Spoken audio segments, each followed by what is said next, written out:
Damos lectura a Efesios capítulo 4, versículo 25 hasta el 5.2 es la sección que vamos a tomar hoy día.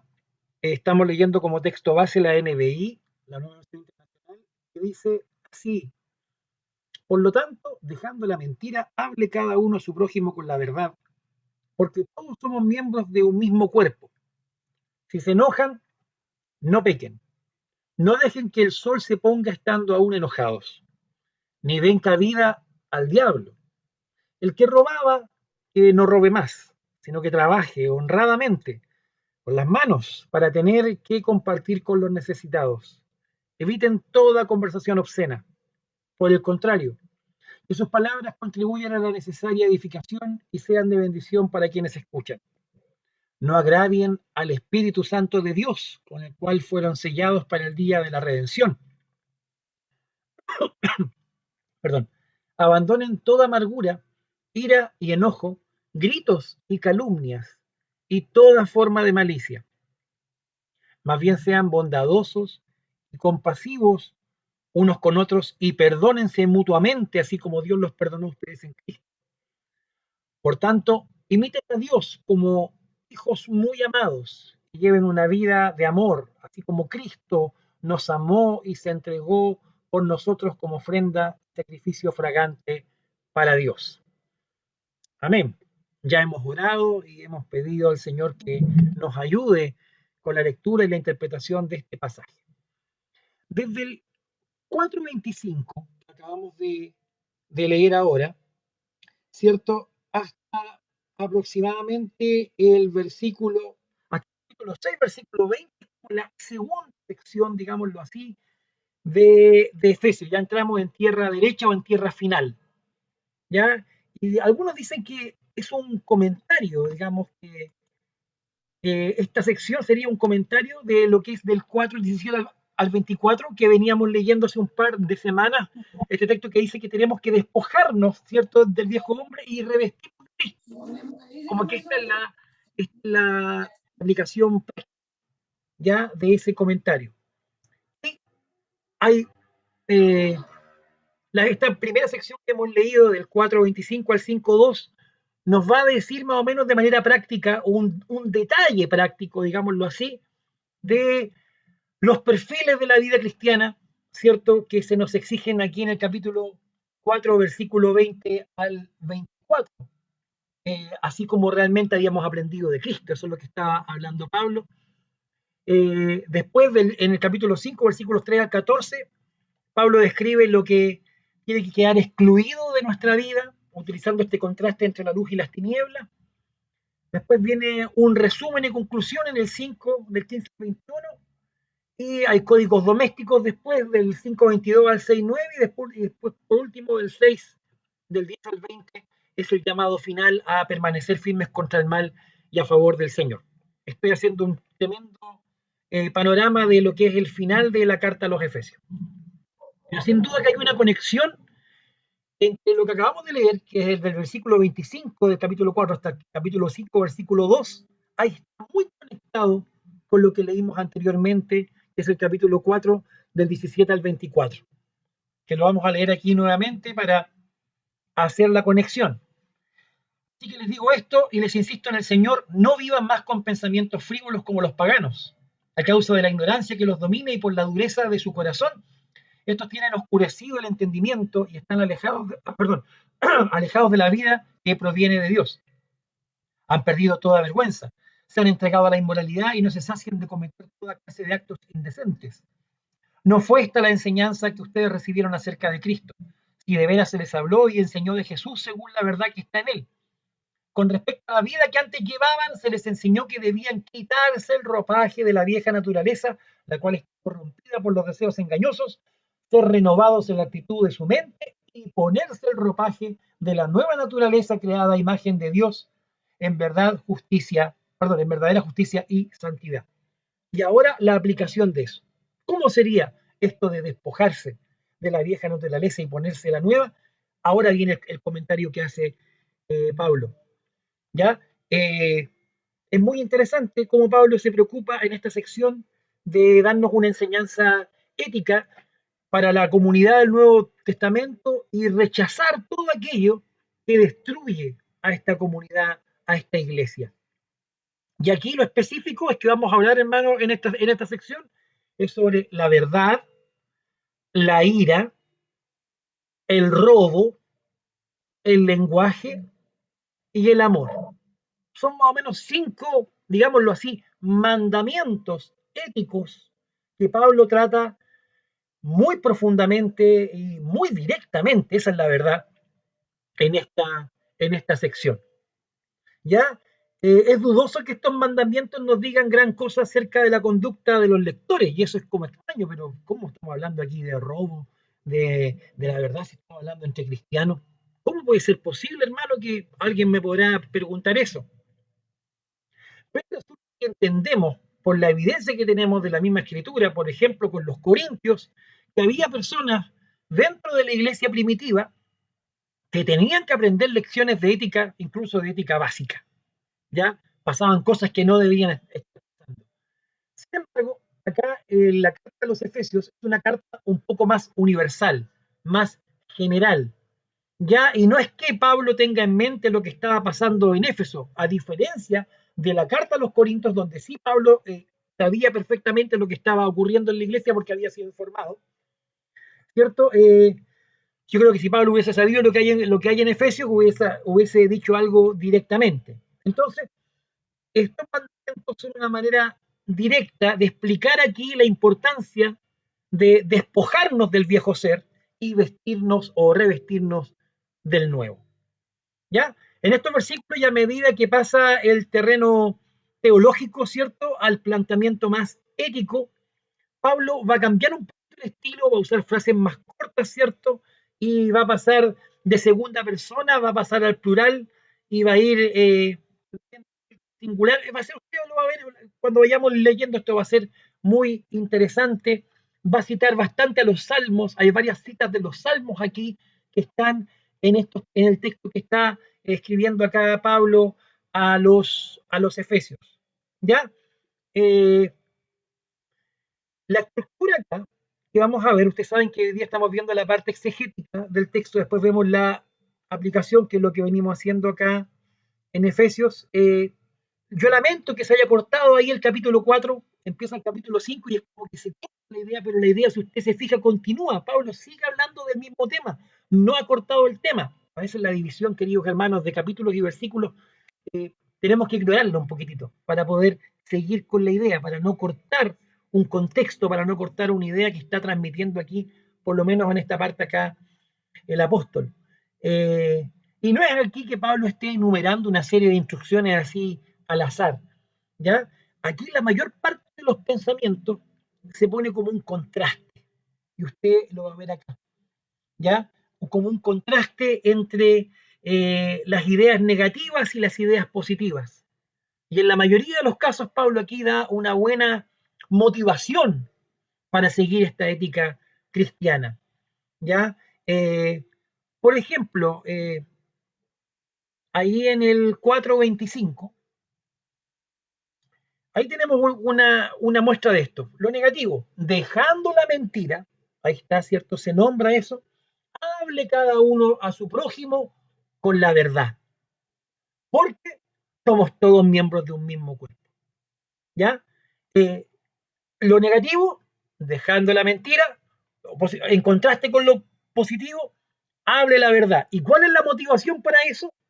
Somos todos miembros de un mismo cuerpo. Esta idea va como en esta sección es muy repetitiva. Lo negativo, lo positivo, ¿cierto? Y una posible motivación ahí. En el 4.25, ¿cierto? Ya lo vimos. Deje la mentira, hable la verdad cada uno con su prójimo, porque somos miembros de un mismo cuerpo. En la primera parte del versículo 26, también viene lo negativo, ¿ya? O aquí estaría, dice, me apunta acá que escribí, dice, si se enojan, no pequen, ¿ya? Si se enoja, no peque, ¿ya? Ahí está, digamos, lo que es el tema de la ira, ¿ya? Voy a buscar aquí mi hojita que se me corrió justo, lo tenía acá. Si se enojan, no pequen. Eso es positivo o negativo. Si se enoja, no peque. Y no deje que el sol se ponga estando aún enojado. O sea, se está dando un límite a la ira. ¿Ya? Es muy interesante eso. Y ahí vamos a ver que el énfasis no está en que, o algunos dicen, no, lo toman como un doble mandamiento esto, como que tienen que enojarse a veces por algunas cosas, pero el mandamiento está apuntando más al manejo de la ira que al enojarse, en el contexto ahí que está escribiendo Pablo. La ira debe tener límites. Si se enoja, no peque. Positivo o negativo, ahí está eh, este pensamiento. En el 4:27, ni den cabida al diablo, ¿ya? No dar cabida al diablo, eso es una motivación. Hay autores que lo plantean en términos de pregunta, muy interesante. En el 4:28 hay una motivación ahí, el que robaba, que no robe más, negativo, positivo, sino que, ¿qué es lo que llamaba a hacer? Tiene que trabajar honradamente en las manos para tener que compartir con los necesitados. Mira qué interesante. Es como que el ladrón debe convertirse ahora que es cristiano en un filántropo. En alguien, si alguien robaba, no, ahora trabaja con las manos para poder ayudar. Es hermoso como lo plantea ahí el apóstol. Hermoso. Si se enojan, no pequen, no dejen que el sol se ponga uno estando enojado, ni den cabida al diablo. El que robaba, que no robe más, sino que trabaje honradamente con las manos para tener que compartir con los necesitados. Eh, en el 4:29, evitar toda conversación obscena. Qué interesante. ¿Eh? Utilizar más bien palabras que contribuyan a la necesaria edificación, que las palabras sean de bendición para quienes la escuchan. Literalmente ahí habla de impartir gracia con las palabras, que nuestro hablar sea de gracia. De repente eso como que en ciertos grupos evangélicos es como muy minimizado esto, ¿eh? Y de repente se habla con garabatos, con obscenidades. Yo no quiero ponerme aquí religioso, ni pestoño, hermano, ni fariseo, pero creo que este texto es bastante claro. Ya deja, ¿cierto?, evitar toda conversación obscena y por el contrario que mis palabras sean para la necesaria edificación. Ya es muy interesante. Eh, y sean de bendición para quienes la escuchan, para dar gracia a quienes lo escuchan. Esa es la motivación. Hermoso. Negativo, ¿cierto? Positivo, y ahí está la motivación nuevamente. No agravien al Espíritu Santo de Dios. Esto sirve de motivación, ¿cierto? Para todos estos mandamientos, ¿cierto? Con el cual fueron sellados para el día de la redención. Eh, abandonen toda amargura, ira, enojo, gritos y calumnias y toda forma de malicia. Lo negativo, lo positivo, más bien sean bondadosos, compasivos unos con otros y perdónense mutuamente, así como Dios los perdonó a ustedes en Cristo. Y esto continúa en el capítulo 5, no termina la idea como lo decíamos recién. Por tanto, imiten a Dios como hijos muy amados. No deben hacerlo así, deben dejar toda esta aspereza y ser como Cristo, así como Dios a ustedes los perdonó en Cristo. Y sigue el relato.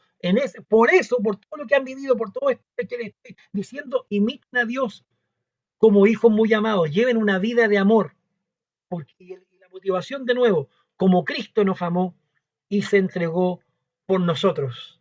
Hay 7 por lo menos motivaciones éticas que acabamos de ver y merecen la atención. Las primeras tienen que ver con la comunidad, tienen que ver con la participación que los demás tenemos y tienen nuestros hermanos en el cuerpo de Cristo y la necesidad de ser aporte ahí a nuestra comunidad de fe. Y en las 3 últimas, Pablo insta a los cristianos a tratar a los demás del mismo modo en que Dios nos ha tratado a nosotros. El otro día me hablaba un pastor y me decía, ¿Te imaginas que tú vas a orar delante del Señor y le dices, Señor, ayúdame, ayúdame, ayúdame? Y el Señor te dice, te voy a ayudar de la misma manera en que tú ayudaste por última vez a un hermano. Y se puso a pensar, ¿cómo yo ayudé la última vez a un hermano? Este malazo en realidad. Pero sí, para pedir ayuda, buenazo, pero quizá Dios quiere usarnos también para hacer de ayuda a otros. ¿Cómo ayudaste a tu hermano la última vez? Yo quedé pensando en eso muy tremendamente, mucho, mucho. En realidad a veces trato de esquivar algunas responsabilidades en ese sentido. Pero aquí Pablo está instando de parte de Dios a los cristianos a tratar a los demás como Dios nos ha tratado a nosotros. Con la motivación que queda en medio, a nosotros se nos insta ahí a evitar todo aquello que desagrada a Dios. ¿Ya? No sé si Pablo la puso al medio ahí de manera deliberada, ¿cierto? Pero todo lo que agrada a Dios debe ser una gran motivación. Leí hace poco unos diarios de Jonathan Edwards, cuando él de un famoso evangelista, teólogo norteamericano, y decía que él hizo unas proposiciones, él se propuso, escribió varias de esas. Me propongo ser estudioso, me propongo leer la Biblia, y me propongo decir y tratar de hacer nada que desagrade a Dios conscientemente. Y él tenía claro que la salvación es por gracia, por medio de la fe.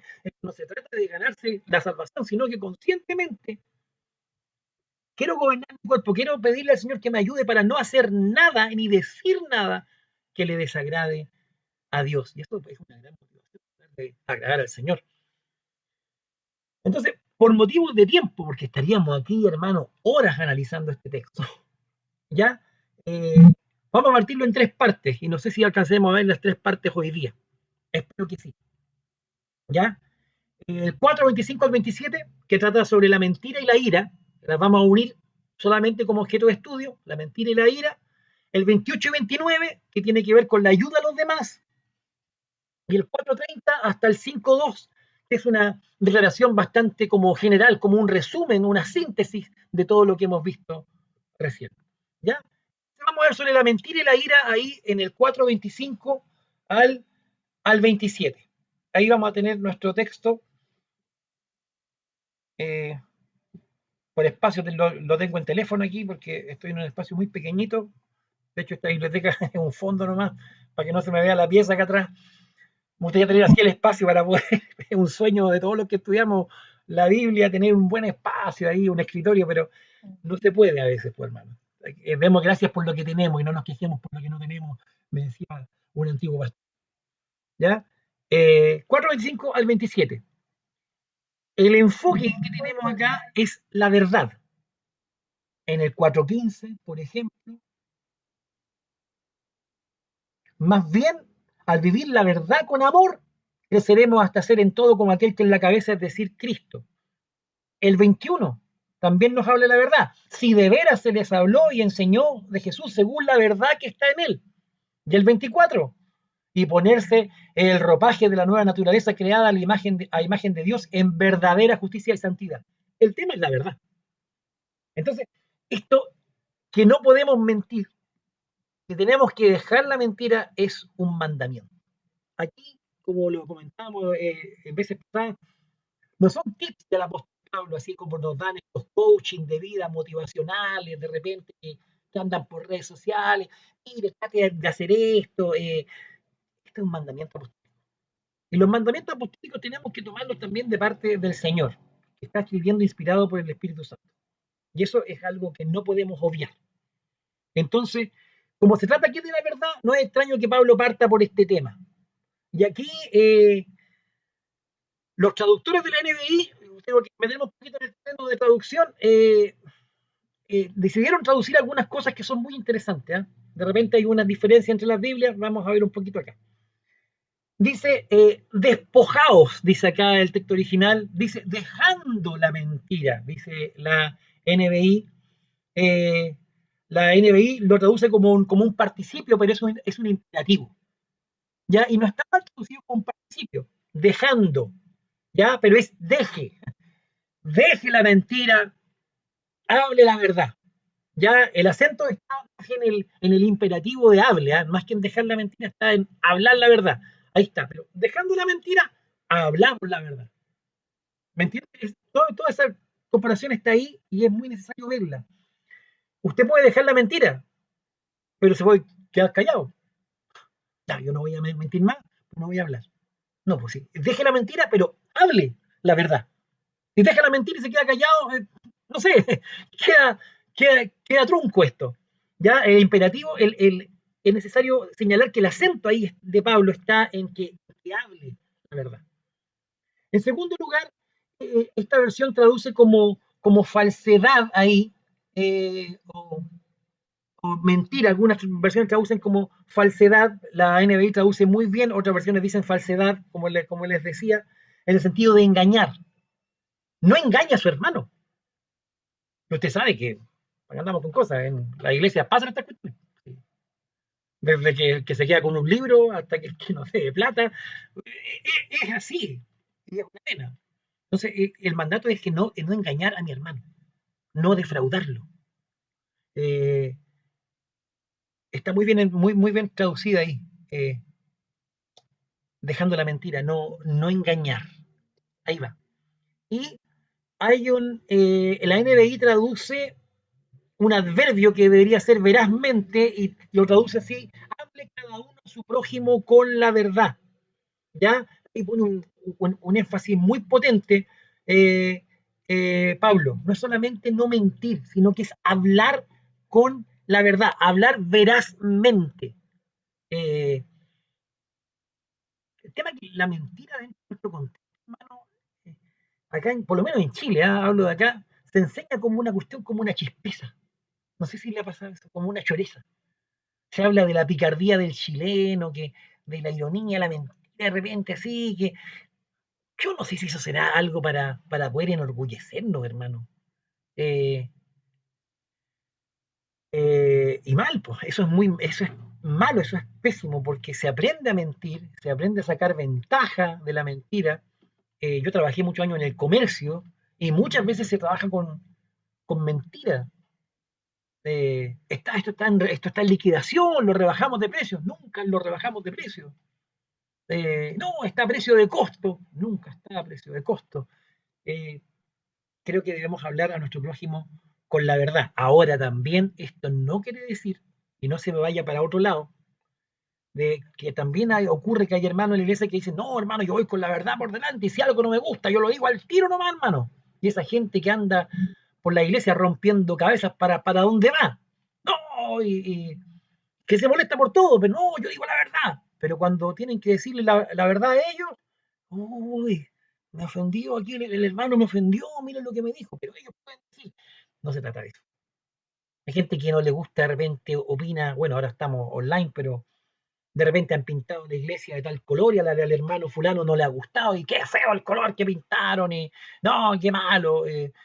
Me acuerdo en una tallarinata que hicimos años atrás en la iglesia, que una hermana encontró malo los fideos, o sea, no, estaban deliciosos así, al dente, con la salsa, pero ¿es necesario eso? ¿Necesario eso? Es que yo digo la verdad, no sé si me entiende, no se trata de andar ofendiendo a medio mundo, se trata de hablar con verdad. ¿Ya? Me llama mucho la atención. Ese imperativo es muy potente y curiosamente es una cita del Antiguo Testamento, hermano. Mire, si alguien puede buscar Zacarías 8:16, ahí está esta cita de hablar cada uno a su prójimo con la verdad. Zacarías 8:16. Muy interesante ese texto. Ya, aquí lo tengo, ¿Lo pastor. tiene, Camilo? Adelante, mi hermano. Sí. Tengo otra versión, sí, la RBA. No Adelante, sé si. adelante, no hay problema. Ya. Estas son las cosas que han de hacer. Hablen verdad cada cual con su prójimo. Juzguen en sus tribunales con juicio de paz. Ah, ahí el contexto es un poco distinto. Estaba pasando, la gente estaba mintiendo en los tribunales, ahí en los juicios. Pablo está tomando esa cita. Hable la verdad cada uno con su prójimo. La motivación para decir la verdad está aquí en Efesios, ¿cierto? Es que somos miembros los unos de los otros. No podemos engañarnos. ¿Ya? Entonces, esa es la motivación. La palabra aquí, eh, Cuerpo no aparece, pero está muy bien puesta, muy bien traducida en la NBI en el capítulo 4, versículo 25. ¿Ya? Está implícito. Pablo ocupa ese lenguaje en Romanos, ¿cierto? Para decir que somos el cuerpo de Cristo. Es más, esa parte donde dice, si se enojan, no pequen, también es una cita de un salmo. Salmo 4, versículo 4. Quedé muy sorprendido con esta cita bíblica. Muy sorprendido. No imaginaba que era una cita del Antiguo Testamento. Salmos 4:4, yo lo leo. Si se enojan, no pequen.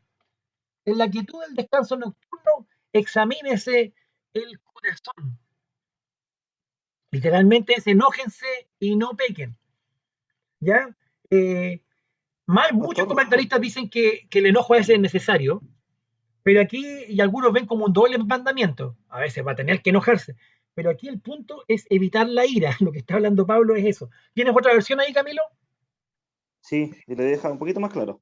Sí, a ver, dale nomás. Eh, Dice, tiemblen y no pequen, Sí, tiemblen.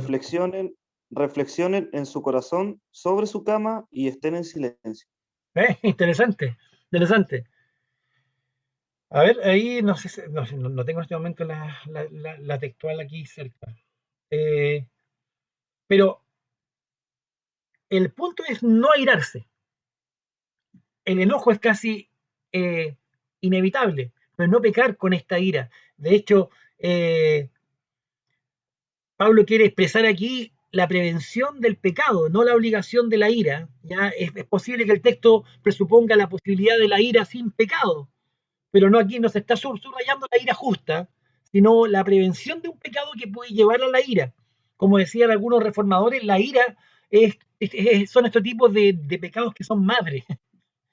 No sé si ha oído esa versión, los pecados madre, como que dan a otro pecado. La ira nunca va sola.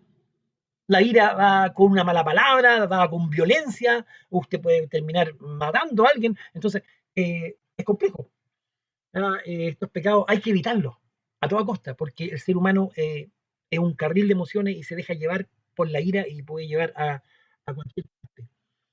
Entonces, algunos autores, comentaristas judíos, dicen que el diablo usa la ira como puente, usa la ira como puente para llegar a, a, a donde uno, al corazón, a la mente. Por eso que hay que evitar toda amargura, ira y exasperación. Y no me cabe duda que la ira no está dentro del fruto del espíritu. No va con la nueva naturaleza, no va. Y entre paréntesis, si usted tiende a ser un iracundo, hermano, hay que pedirle al Señor que nos ayude, que nos cambie, porque eso no es parte de la nueva naturaleza, hermano. Y no me diga que yo soy así, por hermano, porque así nací yo, por hermano, así me criaron a mí. Pero bueno, si el Señor vino a cambiar la vida, entonces permitamos que el Señor nos cambie por completo. Si está mal, hay que cambiarla. O sea, no se puede enorgullecer de ese carácter de mugre que tiene algunos cristianos, oiga, y perdón que me salga así medio sureño, yo soy de Chillán, cosa seria la cosa. Algunos, como decía un pastor antiguo, le dicen son tan ásperos que le dicen los piedrapumes,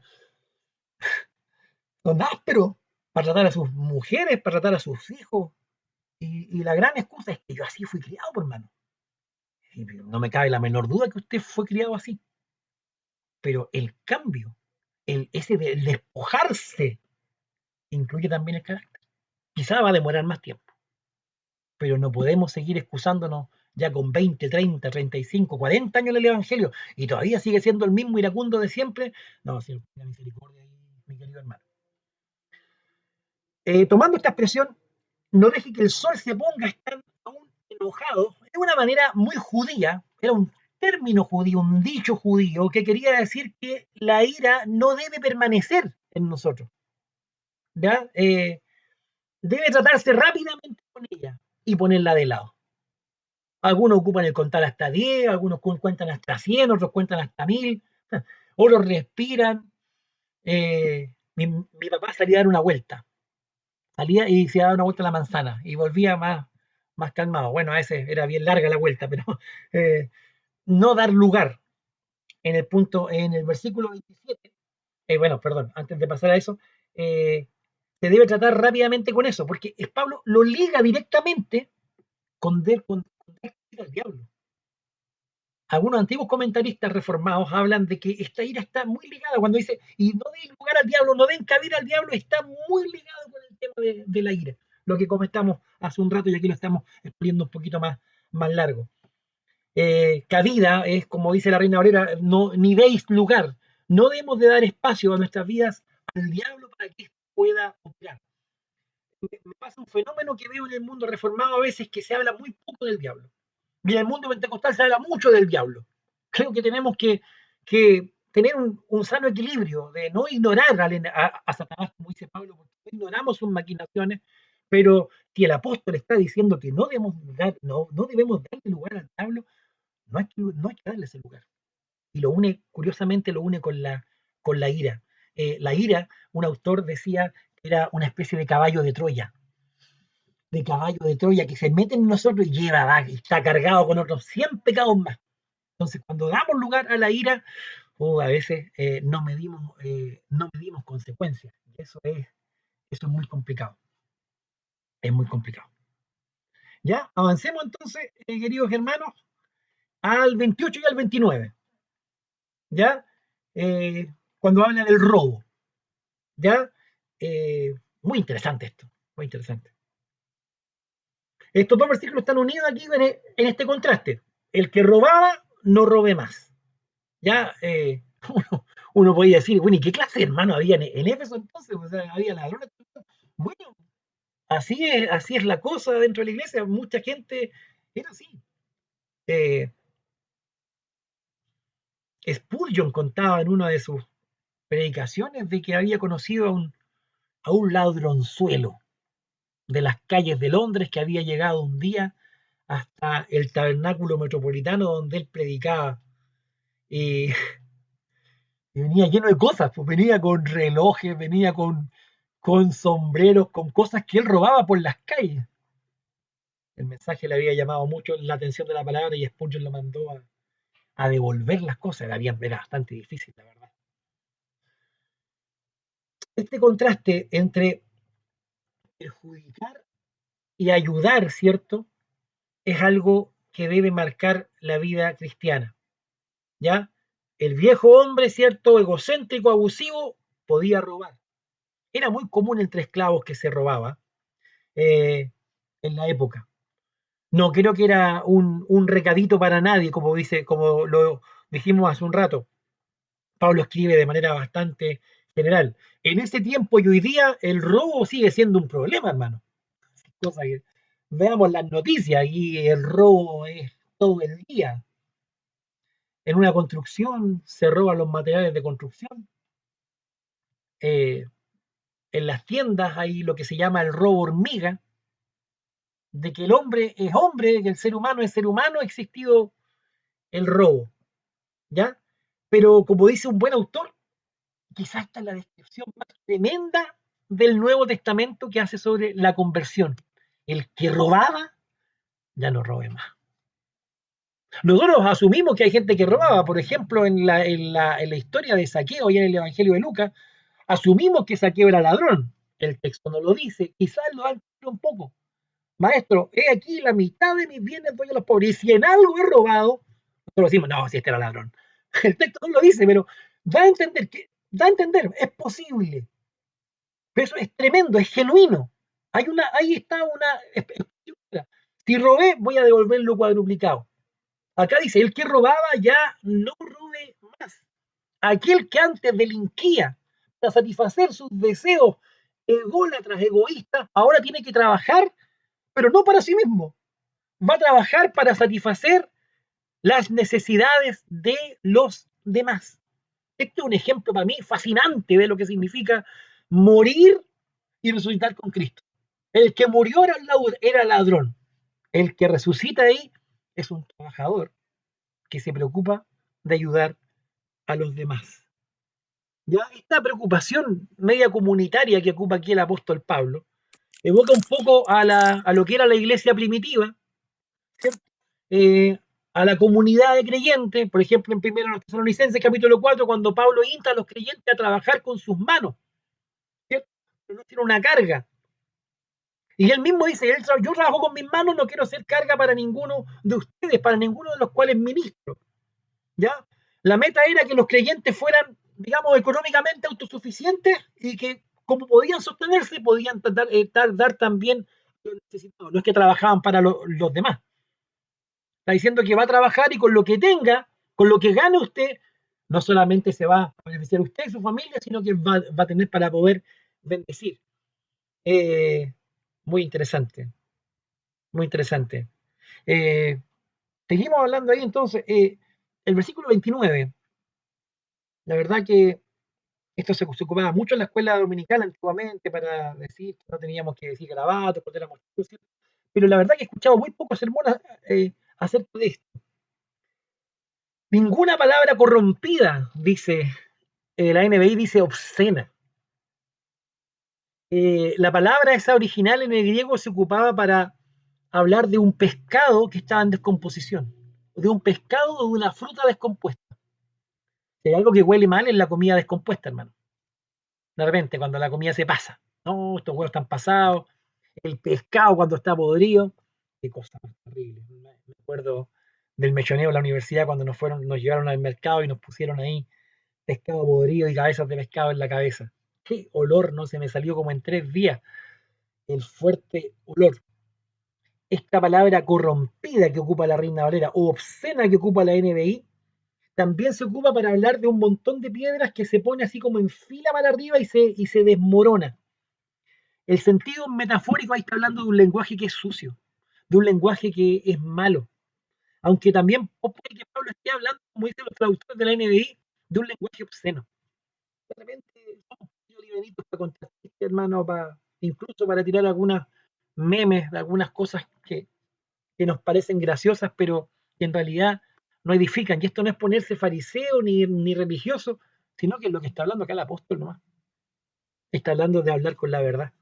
¿Por qué? ¿Cuál es el punto acá? El punto de edificar al otro. Tal como el punto en Corintios, cuando se habla de los dones del Espíritu, todo debe hacerse para edificación. Y mi conversación incluso debe ser para edificación. Habla más adelante Pablo de la palabra, que sea precisa la palabra sazonada con sal. Entonces yo debo usar un lenguaje que, que bendiga, no un lenguaje que sea destructivo a través de la obscenidad o la suciedad. Pablo se preocupa del crecimiento del cuerpo. Dice la NBI, eh, eviten toda conversación obscena, sus palabras contribuyan a la necesaria edificación y sean de bendición para quienes escuchan, para que puedan beneficiar a los que escuchan. Literalmente, ahí, no sé, ¿cómo dice ahí la Reina Valera? ¿Alguien tiene la Reina Valera ahí, hermano, en el versículo 29? Quizá puede ser mejor traducción ahí. Sí, adelante, mi hermana. 29 Sí, por favor, querida. dice: ninguna palabra corrompida salga de vuestra boca, sino la que sea buena para la necesaria edificación, a fin de dar gracia a los oyentes. Maravilloso, a fin de dar gracias. Qué encuentro, es precioso eso. Qué Amén, amén, Miri. lindo como Pablo habla ahí. Entonces, Pablo ahí establece un vínculo con la gracia que se da a cada creyente a beneficio de la iglesia. Recibimos gracia de Dios para salvación y el ministerio, y nosotros extendemos la gracia de Dios a los demás, incluso en nuestra conversación. Yo recuerdo una hermana que predicaba, que iba al sur, de repente, la hermana Esther Jensen, esposa del pastor Samuel Jensen de la iglesia Centro Protestante en Santiago. Y cada vez que yo la veía tenía una palabra de Dios para darme. Y no, esas palabras, así como usted dice, hermano, tengo un rema para darte. No, sino que siempre me daba un versículo bíblico. Me decía, Gonzalo, y me tomaba la mano y me la apretaba así. Y te miraba a los ojos directamente y me entregaba un texto bíblico. Un texto, pero así, uy, ni que le hubieran soplado a la hermana, ¿cómo estaba yo? Qué hermoso es hablar con gente así que cuando habla te llena, no de la buena onda ni de la luz, sino que te habla de la palabra del Señor. Qué hermoso y qué triste, por el contrario, es de repente estar en conversaciones entre hermanos y salen chistes o cosas de dudosa reputación y todo el ambiente queda como medio extraño, así, no dice, pero nada, nada. Insisto, hermano, no estoy disparando para otro lado, yo creo que esto tengo que tomarlo mucho más en serio también yo, porque uno que lleva como un complejo de payaso por dentro, como que me gusta, a uno le gusta mucho hacer reír a la gente, y a veces yo prefería antiguamente perder hasta una amistad que perder un chiste, po, hermano. O sea, si la ocasión estaba, uno tiraba el chiste ahí, y, y no siempre edifica eso, no siempre eso edifica. Pasemos a lo Exactamente. último. Adelante, Camilo, adelante, sí. No, que estaba leyendo acá o sea, concuerdo con el versículo 29, es algo por lo que también Santiago Ah, habla en el claro, capítulo 3, tal cual, en el 3 y la después lengua, bueno, del versículo 3 en adelante habla de la sabiduría de lo alto, que hace perfecto. como ese contraste también Esa sabiduría mundana que es de- media diabólica. Oye, pero claro, sí, tira el vínculo directo ahí, Santiago, de la lengua con el diablo, ¿ah? De la lengua con el infierno. Es sí, pues dice impresionante que es eso, un ¿ah? fuego. Es En el impresionante eso. capítulo 3, En El Santiago, claro, cuando capítulo habla 3, de la lengua, que dice que sí, este pequeño miembro, dice que es insuflada, inflamada por el infierno. Uy, Dios tenga misericordia de nosotros. De repente vemos satanismo en todos lados, menos en nuestra lengua. Podemos tener una lengua muy satánica. Dios tenga misericordia de nosotros, hermano. Con lo que decimos podemos destruir también. Sí, completamente de acuerdo contigo. Las palabras deben ser para edificar, edificar. Lo que vamos a decir edifica, no tanto. Entonces, no lo digamos. ¿Es necesario? Es que es bueno el chiste, pero hermano, es buena la copucha. ¿Edifica? No. Dios, nos falta tanto, hermano, perdóneme, yo no ando aquí pegando palo al resto, pero me falta tanto también eso de Dios tenga misericordia de nosotros. Y el 4:30 al 5:2, la última parte, cuando vamos a hablar de este resumen entonces de estos mandamientos éticos, digámoslo así, parte diciendo no tenemos que agraviar o no tenemos que contristar, dice otra versión, al Espíritu Santo que viene, es una cita también al Antiguo Testamento, Isaías 63:10. Si alguien lo puede buscar, por favor. Pablo, como buen rabino judío que maneja el Antiguo Testamento, eh, podríamos decir prácticamente de memoria, y no estoy exagerando. ¿qué dijo Isaías cuánto? 63:10, mi hermana. Muy bien. A ver, ¿qué pasa?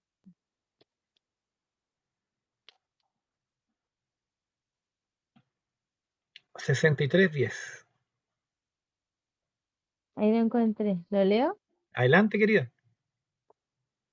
Dice, mas ellos fueron rebeldes e, e hicieron enojar su Santo Espíritu, por lo cual se les volvió enemigo, y él mismo peleó contra ellos. Tremendo. Clyde Snodgrass, un autor que tiene un muy buen comentario a Efesios, toma este texto, dice que es que se deriva de Isaías 63:10, ¿cierto? Donde describe la rebeldía de Israel. Ya aquí la frase que ocupa Pablo dice, no agraven al Espíritu Santo, la NBI, por el cual fueron sellados, o puede ser por el cual fueron sellados, o en el cual fueron sellados, lo mismo, es con el Espíritu Santo. Eh, Da a entender que el Espíritu Santo es el sello que garantiza nuestra salvación. Y este versículo nos muestra una tremenda incongruencia que representa agraviar a aquel que es la prueba misma de que le pertenecemos a Dios. Es algo grave esto. Es como cuando nos sale como decimos, un tiro por la culata en la familia, cuando un hijo nos falta el respeto, cuando un hijo nos deja en vergüenza, no sé cómo poder decirlo para poder expresarlo claramente. Eh, es muy doloroso. ¿Por qué vamos a vivir de manera contraria a aquel que ha puesto su sello de propiedad en nosotros? Eh, para cambiar nuestra vida y nosotros vamos en contra de aquel que nos amó. Entonces, Pablo aquí pone un poquito de escatología, aquí, tomando este doble enfoque, el presente, el ya y el todavía no, ¿cierto? No agravian al Espíritu de Dios, mire, van a agraviar a este que los compró, a este que fueron ustedes sellados para el día de la redención. Mire, ya están sellados. Para ese día tienen asegurada su salvación, pero están actuando en contra de él. Es una incongruencia total. Y aquí dice Jonathan Edwards en uno de sus textos, dice, al diablo no hay que permitirle ningún espacio. Sin embargo, Dios está obrando en nosotros por medio de este mismo espíritu que estamos agraviando. Nos lleva, ¿cierto?, a trabajar en nuestra conciencia para darnos cuenta que estamos actuando mal. Y se asume una naturaleza bastante personal del espíritu. Es muy hermoso. Versículo 31, ahí donde dice esta expresión abandonen, lo toma como un imperativo, ¿cierto? En tercera persona, abandonen, ¿cierto? O literalmente ahí dice que la ira sea eliminada.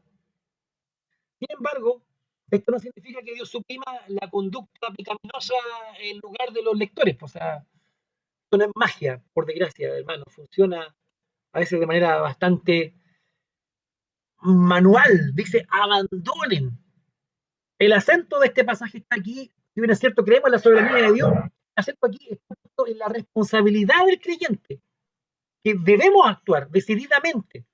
Estas acciones son parte de los creyentes. Abandonen toda ira. No, yo voy a esperar que la soberanía de Dios me tome y cuando yo sienta ahí que el Señor me está tomando, ahí lo voy a abandonar. Abandone el pecado. Abandone el pecado. Abandone eso.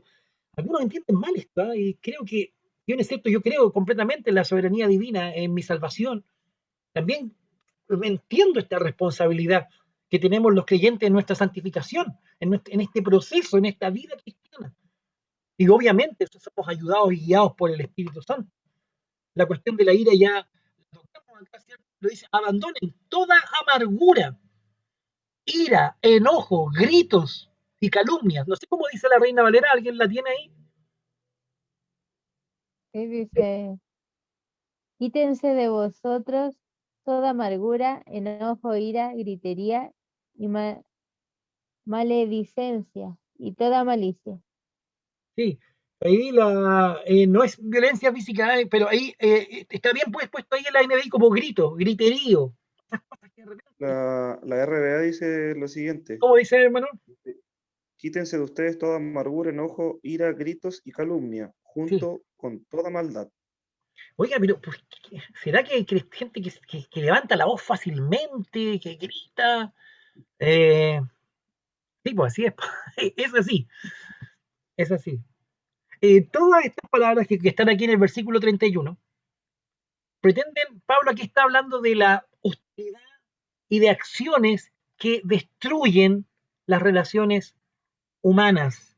Aquí son 5 palabras: amargura, ira, enojo, gritos, calumnia y toda forma de malicia. 5 o 6 palabras. ¿Ya? Eran muy comunes estas palabras, estas malas actitudes en listas de vicios encontradas en la antigüedad, en Grecia, en Roma, era común. ¿Ah? Pablo lo está llamando al sentido común. Algunos creen que que es una progresión. Algunos ven como que empieza con la amargura, de ahí se pasa la ira, de ahí al enojo, los gritos, las calumnias. Algunos ven así como que fuera una escala. No sé si Pablo lo puso así, pero la amargura puede ser fruto de la ira o puede ser causa también de la ira. Quizá la palabra malicia aquí puede ser la más importante, ¿ya? Porque puede ser un resumen, puede condensar lo que es la hostilidad, que está también puesto ahí en los otros términos, ¿ya? Y entonces es muy contrastante. Pablo nombra aquí en el versículo 31 con los que vienen más adelante en el 32, ¿ya?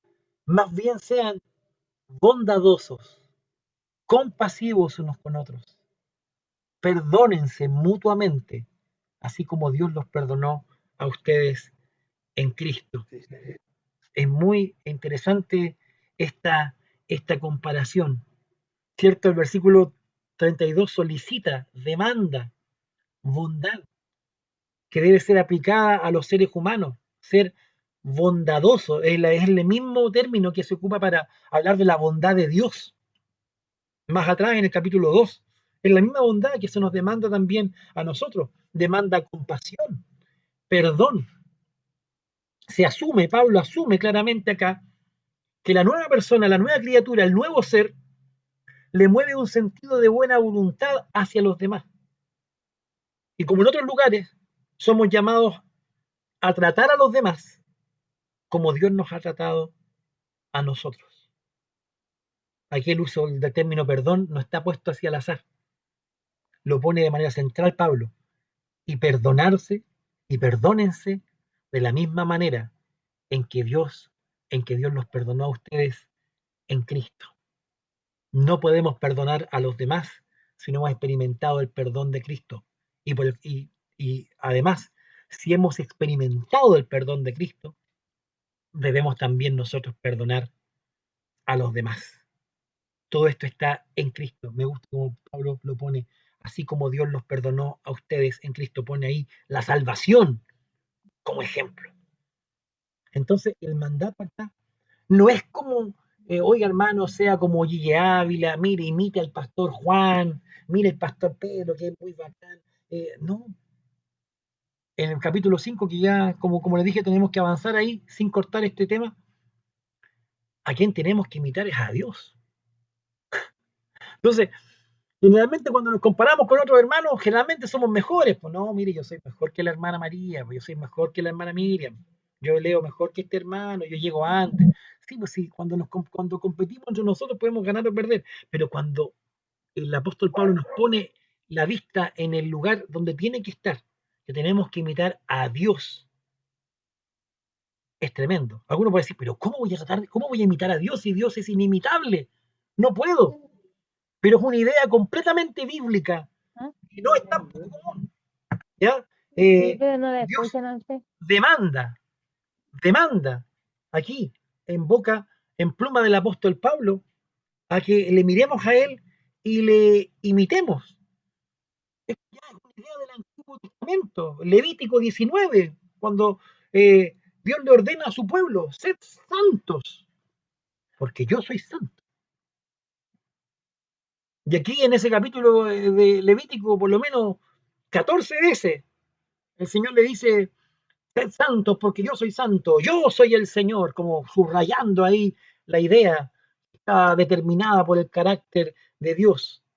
Jesús en el Evangelio de Mateo le mandó a sus discípulos a amar a sus enemigos para que fueran como su Padre Celestial y para ser perfectos. En otros pasajes, Pablo también le dice a sus lectores, sean imitadores de mí, así como yo soy imitador de Cristo. ¿Y cuál es la motivación? Está aquí en la segunda mitad del versículo 1. Como hijos muy amados. Son ustedes, queridos hermanos efesios. Ustedes, queridos hermanos, yo. Somos amados por Él. Por eso tenemos que mirarle, porque somos amados por Él.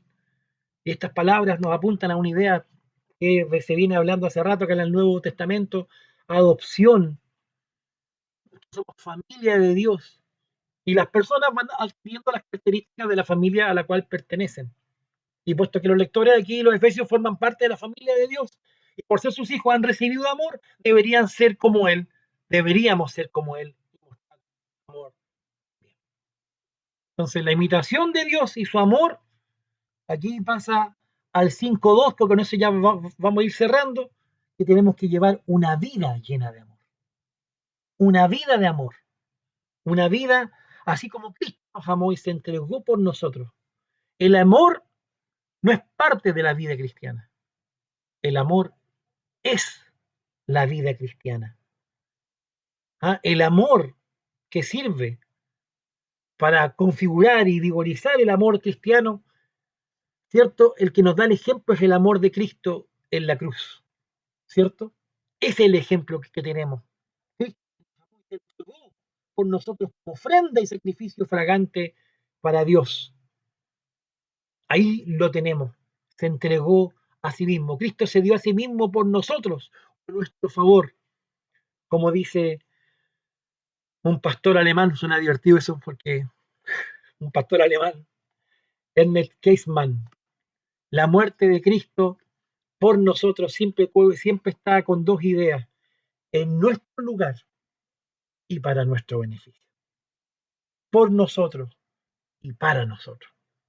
Es maravilloso como se presenta aquí en este versículo la muerte de Cristo como un ejemplo para nuestras vidas, aunque es mucho más allá que un ejemplo. No es solamente un ejemplo, mire qué lindo ejemplo nos dio. No, va mucho más allá, porque se funda en toda esta idea fuerte teológica del profundo amor de Dios, de la obra salvadora de Cristo, toda esta idea de sustitución, representación, sacrificio, están ahí presentes. Todo el sistema de sacrificio del Antiguo Testamento, este humo de la ofrenda subía como perfume grato a Dios, era un modo de expresar que Dios se placía de esa ofrenda.